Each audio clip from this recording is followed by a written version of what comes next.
Ohio'nun küçük, huzurlu ve sakin kasabası Circleville. İlk bakışta bir film setinden fırlamış gibi görünen bu yer, her şeyin düzenli olduğu, herkesin birbirini tanıdığı, insanların kapılarını kilitlemeden uyuduğu bir yerdi. Ama bu huzurun altında başka bir gerçek saklıydı. 1977 yılında bu sakin kasaba, sessizliğini bozan bir kabusa sürüklendi. Bu kabus, posta kutularına bırakılan sıradan görünümlü zarflarla başladı. Ancak bu zarfların içinde yazılanlar sıradan değildi. O yıl kasabanın bazı sakinleri anonim mektuplar almaya başladı. İlk başta kimse bunun ne anlama geldiğini anlayamadı. Ama mektuplar daha kişisel, daha tehditkar hale geldikçe kasabada bir panik havası yayıldı. Çünkü bu mektuplar insanların en derin sırlarını ve mahrem bilgilerini içeriyordu. Mektupları yazan kişi her şeyi biliyor gibi görünüyordu. Sıradan bir dedikodu kaynağı mıydı? Yoksa bir gölge gibi insanların hayatlarını izleyen biri mi? Kimse bilmiyordu. Ve bu bilinmezlik kasabayı paranoya ve korkunun pençesine itti. Bu sadece basit bir tehdit mektubu hikayesi değildi. Zamanla bu esrarengiz yazılar hayatları mahvetmeye başladı. Aile bağları koptu. İnsanlar birbirine güvenmeyi bıraktı. Circleville kısa sürede Amerika'nın en büyük sırlarından birine sahne oldu. Peki bu mektupları kim yazıyordu ve neden? Bir kişinin karanlık intikam planı mıydı? Yoksa bu kasabanın sakladığı daha derin bir sır mı vardı? Circleville mektuplarının derinliklerine götürüyorum. Ancak bir uyarı. Bu hikayeyi dinlerken kimin masum, kimin suçlu olduğuna karar vermek size kalacak.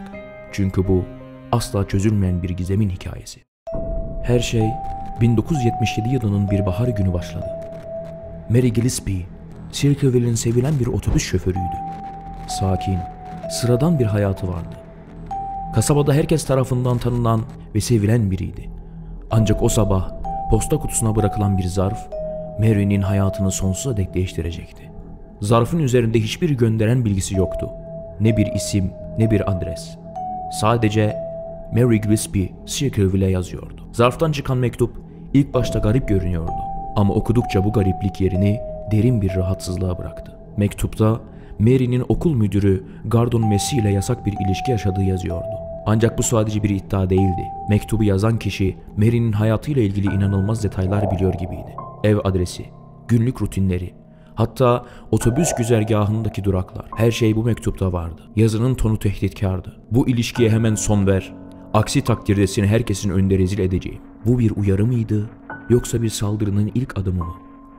Mary bunu bilmiyordu. Ama bir şeyden emindi. Bu kişi hayatına dışarıdan bakan biri değildi. Bu kişi onu çok iyi tanıyor olmalıydı. Mary başlangıçta mektubu görmezden geldi. Kim olduğunu bilmediği birinin oyuna gelmeyecekti. Ama işler burada bitmedi. Kısa bir süre sonra başka mektuplar almaya başladı. Ve bu kez yalnız değildi. Mary'nin eşi Ron Gillespie'ye de mektuplar gönderildi.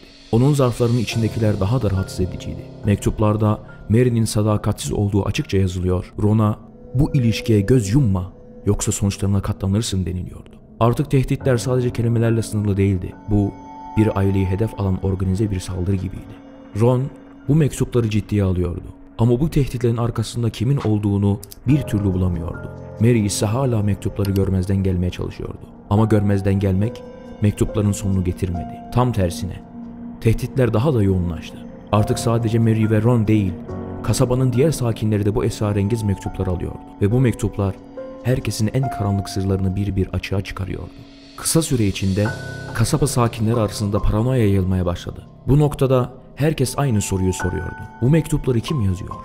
Ve neden bu kadar çok şey biliyor? Ancak bu soruların cevabını kimse bulamıyordu. Mektuplar durmak bilmiyordu ve bu yalnızca bir başlangıçtı. Çünkü bu olay çok daha karanlık bir yere doğru ilerliyordu. Kimse henüz farkında değildi. Ama Circleville yalnızca tehditlerle değil, kanla da lekelenmek üzereydi. Mektuplar artmaya devam etti. Tehditlerin dozu her geçen gün yükseliyor. Mary ve Ron üzerindeki baskı dayanılmaz bir hale geliyordu. Ancak 19 Ağustos 1977 günü bu kabusun boyutu bambaşka bir seviyeye taşındı.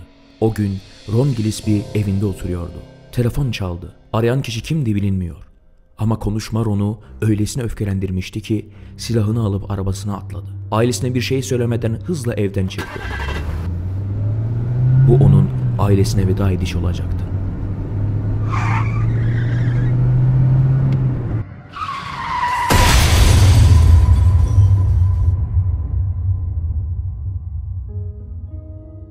O akşam Ron'un arabası kasabanın biraz dışında bir ağacı çarpmış halde bulundu.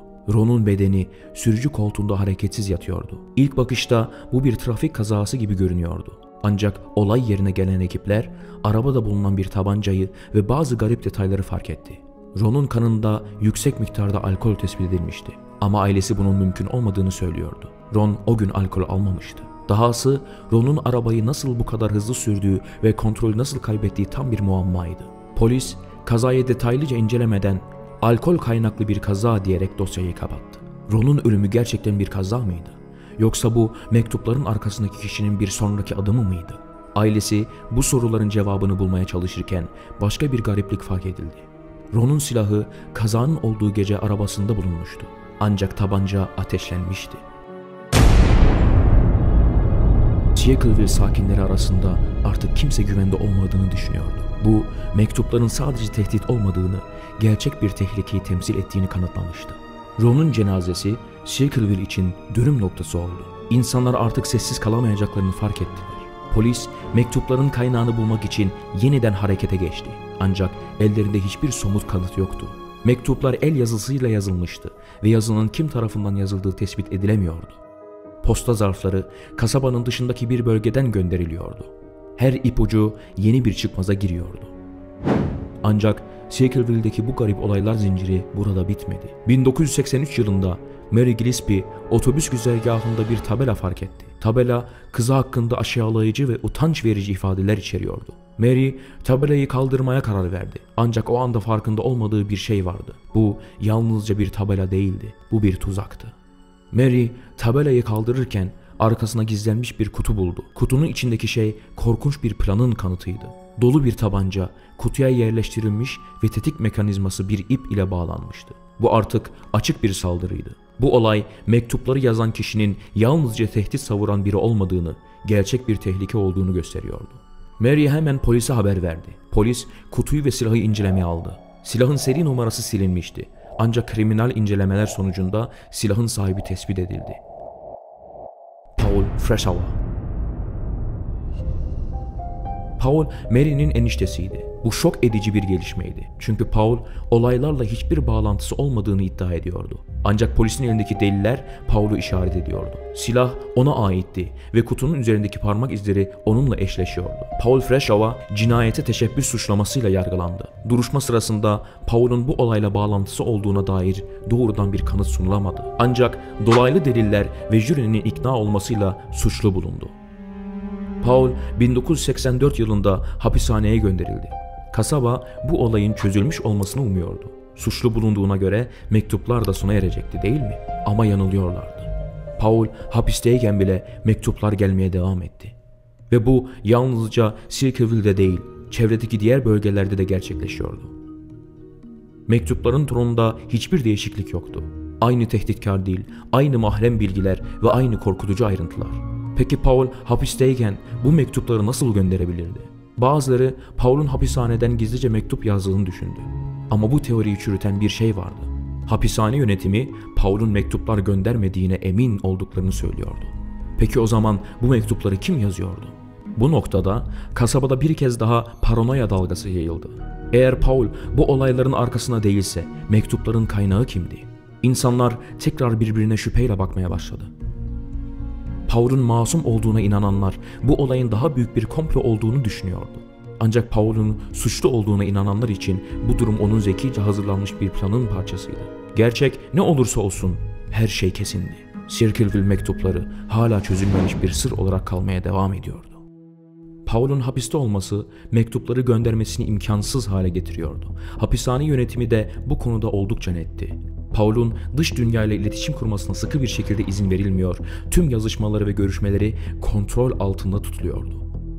Buna rağmen mektuplar nasıl devam ediyordu? Bu, Paul'un masum olduğu anlamına mı geliyordu? Yoksa bu daha karmaşık bir planın göstergesi miydi? Kimse bu soruların cevabını bilmiyordu. Hapisteyken Paul, masumiyetini defalarca dile getirdi. Hem polise hem de ailesine yazdığı mektuplarda kendisinin bu olaylarla hiçbir ilgisi olmadığını söylüyordu. Ancak Paul'un söylediklerine inananların sayısı oldukça azdı. Mektupların durmaması olayın karmaşıklığını daha da artırıyordu. Sıradan bir mektup hikayesi artık tüm kasabayı etkileyen bir sosyal felakete dönüşmüştü. Circleville bu olaylar yüzünden adeta bir gözetim toplumu haline gelmişti. Herkes birbirini izliyordu. En ufak bir şüphede suçlama yapılıyordu. Paul'un şartlı tahliye talebi yıllar sonra kabul edildi. 1994 yılında Paul hapisten çıktı. Ancak masumiyetini savunmaya devam etti. Paul serbest kaldığında televizyon programları ve gazeteler bu olaya büyük ilgi göstermeye başladı. Ancak ne kadar araştırma yapılsa da somut bir sonuca ulaşılamadı. Paul'un özgürlüğü mektupların ardındaki sırrı daha da karmaşık bir hale getirdi. Şimdi herkes aynı soruyu soruyordu. Eğer Paul değilse o zaman bu kişi kimdi ve neden bu kadar uzun süre boyunca böylesine etkili bir şekilde gizlenebildi? Belki de gerçek Circleville'in gölgelerinde saklanmaya devam ediyor.